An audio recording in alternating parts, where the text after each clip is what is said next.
10 വർഷങ്ങൾക്ക് ശേഷം ജമ്മു കാശ്മീരിൽ ഒരു ജനവിധി ഉണ്ടാകുമ്പോൾ അവിടെ ഇതാ ഒമർ അബ്ദുള്ള ഉൾപ്പെടെയുള്ളവരുടെയൊക്കെ പ്രതികരണങ്ങൾ നമുക്ക് അല്പസമയത്തിനകം പ്രേക്ഷകരിലേക്ക് എത്തിക്കാൻ സാധിക്കും. പക്ഷേ ഒരു പതിറ്റാണ്ടിന് ശേഷം ജമ്മു കാശ്മീർ ജനവിധി എഴുതുമ്പോൾ അത് തങ്ങൾക്ക് അനുകൂലമായിരിക്കണം, തങ്ങൾക്കൊരിക്കൽ കൂടി അധികാരത്തിൽ വരാൻ സാധിക്കണമെന്ന എല്ലാ ശ്രമവും BJPയുടെ ഭാഗത്ത് നിന്ന് ഉണ്ടാകുന്നുണ്ട്. വലിയ പ്രതീക്ഷകളൊന്നും വെച്ചു പുലർത്താൻ പറ്റാത്ത സംസ്ഥാനമാണ് എങ്കിൽ പോലും പ്രത്യേക പദവി അടക്കം എടുത്തു കളഞ്ഞതിനോടുള്ള ജനവിധി, ആ ജനവിധിക്ക് ശേഷം ഒരിക്കൽ കൂടി ഞങ്ങൾക്ക് ഏതെങ്കിലും തരത്തിൽ അധികാരത്തിൽ വരാൻ സാധിക്കുമെങ്കിൽ, അല്ലെ, ചെറു രാഷ്ട്രീയ പാർട്ടികളെ, സ്വതന്ത്രരെ ഉൾപ്പെടെ ഒപ്പം നിർത്തിക്കൊണ്ട് ഭരണത്തിലേറാൻ പറ്റുന്ന ഒരു അംഗസംഖ്യയുണ്ട് ഞങ്ങൾക്ക് എന്ന് തന്നെയാണ് ഇപ്പോൾ BJP ഈ 28 എന്ന ടാലി വെച്ച് കണക്കാക്കുന്നത്. ഒപ്പം ലഫ്റ്റനന്റ് ഗവർണറുടെ സഹായം കൂടി ഉണ്ടായാൽ 48ലേക്ക് എത്തിക്കാനുള്ള എല്ലാ കാര്യങ്ങളും വരുമ്പോൾ 90 എന്നുള്ള സംഖ്യ 95 മാറും. 46 സീറ്റുകളാണ് കേവല ഭൂരിപക്ഷത്തിന് വേണ്ടത് എന്നുള്ളത് ജമ്മു കാശ്മീരിൽ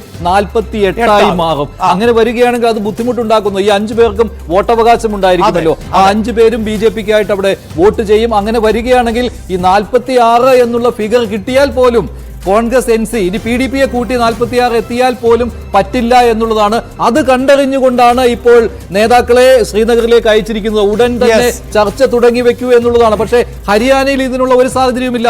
കോൺഗ്രസ് അവിടെ 55 സീറ്റുകളിൽ ലീഡ് നേടിക്കഴിഞ്ഞു. 23 സീറ്റുകളിൽ മാത്രമാണ്, അതായത് 40-ൽ നിന്ന് 23ലേക്ക് ചുരുങ്ങുകയാണ് BJP അവിടെ. പക്ഷേ കോൺഗ്രസിന്റെ ഒരു വലിയ മുന്നേറ്റം കാണുകയാണ് ഇപ്പോൾ ഹരിയാനയിൽ. മറ്റു പാർട്ടികൾ ചിത്രത്തിലേ ഇല്ല എന്നുള്ള പ്രത്യേകത കൂടി ഇപ്പോൾ ഹരിയാനയിൽ. ഇപ്പോൾ ശ്രദ്ധാകേന്ദ്രം കശ്മീരിലേക്ക് തന്നെയാവും. കാരണം ഹരിയാനയിൽ ഒന്നും ചെയ്യാനില്ല BJPക്ക്. സർവ്വ അടവുകളും പയറ്റുക ജമ്മു കാശ്മീരിൽ തന്നെയായിരിക്കും.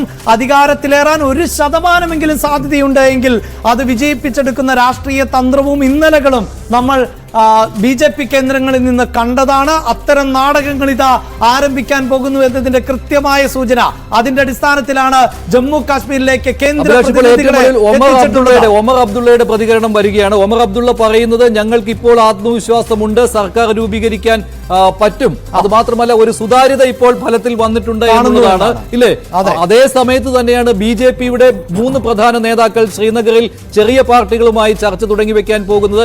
കേന്ദ്രം അതിന് അനുമതി നൽകിയിരിക്കുകയാണ്. അങ്ങനെയുള്ള കേന്ദ്ര BJP നേതൃത്വം, ഇല്ലേ, ആ അനുമതി നൽകിയിരിക്കുകയാണ്. അവരോട് എത്രയും പെട്ടെന്ന് ചർച്ച തുടങ്ങി വെക്കാൻ പറഞ്ഞിരിക്കുകയാണ്. അങ്ങനെ അവിടെ രാഷ്ട്രീയ കരുനീക്കങ്ങൾക്ക് വേദിയാകാൻ പോകുന്നു ജമ്മു കാശ്മീരിൽ. പക്ഷേ ഒമർ അബ്ദുള്ള അടക്കമുള്ളവർ അവിടെ എത്തിക്കഴിഞ്ഞിരിക്കുന്നു എന്നുള്ളതാണ്. കാശ്മീരിൽ എത്തിക്കഴിഞ്ഞു, ചർച്ചകൾ ആരംഭിച്ചു കഴിഞ്ഞു. ലീഡ് 40 സീറ്റുകളിൽ കോൺഗ്രസ് NC സഖ്യം ലീഡ് ചെയ്യുകയാണ്. ജമ്മു കാശ്മീരിൽ 29 സീറ്റായിട്ടുണ്ട് BJPയുടെ ലീഡ്. അത് പ്രധാനമാണ്. കാരണം BJP ടാർഗറ്റ് ചെയ്യുന്നത് തന്നെ 35 സീറ്റുകളെ ഉള്ളൂ. അതെ, അത് ആ നിലയിലേക്ക് 29 സീറ്റുകളിൽ BJP മുന്നിട്ട് നിൽക്കുമ്പോൾ 40 എടുത്ത് കോൺഗ്രസും നാഷണൽ കോൺഫറൻസും മുന്നിട്ട് നിൽക്കുന്നു.